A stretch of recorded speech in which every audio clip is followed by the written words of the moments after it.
Thank you for joining us here today for a Good Day NA in North Mississippi's News Minutes. Storms visited our area this week. High winds and rain, thunder and lightning brought some scary moments that ended in some personal damage and some public area damages. As you can see by these pictures, the landscape is forever changed now around the Union County Courthouse. One of the large trees on the front corner came down, but thankfully it landed in the drive of B&A Bank across the road, and it didn't do any structural damage to the building, but it took out some of their smaller trees and shrubs around the front. No broken windows were reported, and there were also two other trees that lost some large parts of their limbs. Now, one tree that was close to Regent's Bank was eventually cut down due to the damage. It seemed to be hollow inside, and so the beautiful tree had to come down. These beautiful trees served as shade for many generations of people, from everything from stopping to speak with our neighbors and to listening to some music at festivals. Now, there was a scare of violence this past week made towards the New Albany Middle School.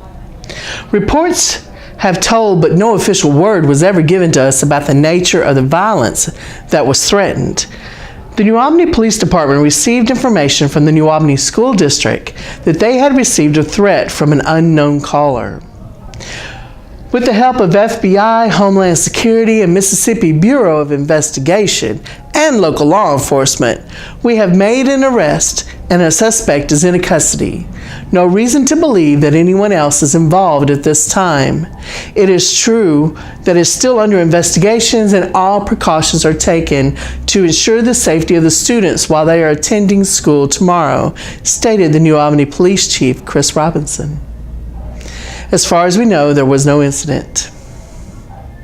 Now, on April the 10th at 6 p.m., there will be a fashion show, a special fashion show held at the American Legion building in Pontotoc, Mississippi.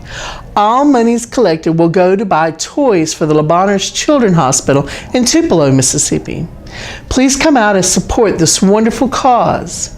For more information, you can get in touch with Crystal Sperling at 760-6010, or you can email her at the email address on the screen. This is going to be a great event. We hope you'll come. Now, the New Albany High School art exhibit will open Monday from 5 p.m. to 7 p.m. at the Union County Heritage Museum. Now, there is always some exciting talent discovered, and there's a time to visit with the artist at the opening. Please consider coming out and supporting this group of young people.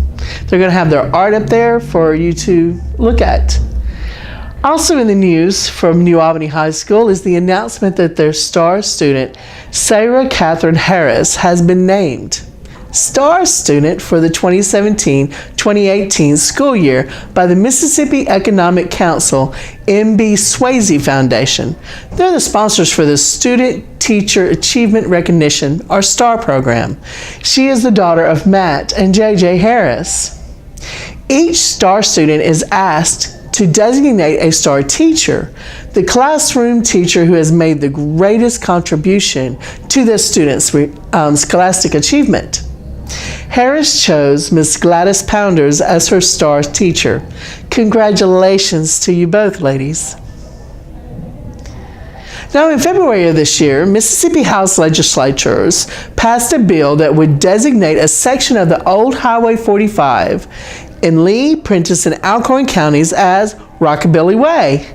We have learned from Dale Rushing that the Senate has passed the bill, and so now it would be wrote into law by the governor. Dale Rushing, one of the men behind the idea, along with Representative Randy Boyd of Mantachie, said the highway is important to the history of the state, and he believes that renaming it will increase tourism in the area. Rushing said that the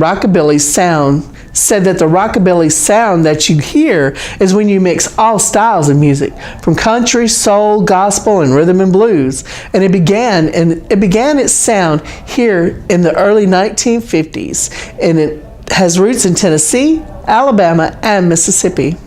Rushing said that the musicians stopped in Corinth, Boonville, and even in Tupelo to perform.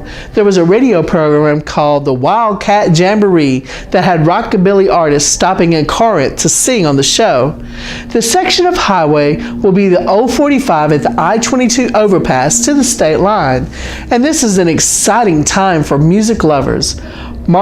The markers will now be designed and set up, designating the places that music greats like Elvis Presley, Johnny Cash, and Jerry Lee Lewis, and others traveled, stopped, and sang. We are looking forward to reporting more on this story. Now, this week in history holds a unique story, the beginning and the end of a conflict and the loss of a president. On April the 12th, 1861, the war between the states, or the Civil War, began when shots from the Confederate troops under command of General Pierre Beauregard opened fire at 4:30 a.m. on Fort Sumter in Charleston, South Carolina. This was the beginning of a time of fighting of family against family. Now it's said that during this time the armies were so poorly supplied with food and horses that looting was rampant by both sides. Now, the museums in our area have many stories about this era, the good and the bad. Now, on April the 9th, 1865, General Robert E. Lee surrenders his Confederate army to General Ulysses S. Grant at Courthouse in Virginia. Grant allows rebel officers to keep their sidearms and permits soldiers to keep horses and mules. After 4 years of arduous service marked by unsurpassed courage and fortitude, the Army of North Virginia has been compelled to yield to overwhelming numbers and resources, Lee tells his troops. And just 5 days later, on April 14th, 1865, after the end of the war, President Abraham Lincoln was shot by John Wilkes Booth, an actor, while attending a play with his wife. Now, the president did not recover and died on April the 15th. After the war, families were reunited and rebuilding on all sides and in all areas begun. Even though it has not been a smoothest of times since then, our country has been reunited.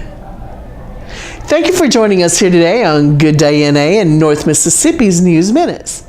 As you have noticed, we are going through a time of change and are looking forward to a new beginning with new programming to go along with our new look. But you can still follow us on Twitter and Instagram and Facebook, and still go to our YouTube channel and like our programming, where you can see all of our original programming as it comes out. And we hope you have a wonderful week.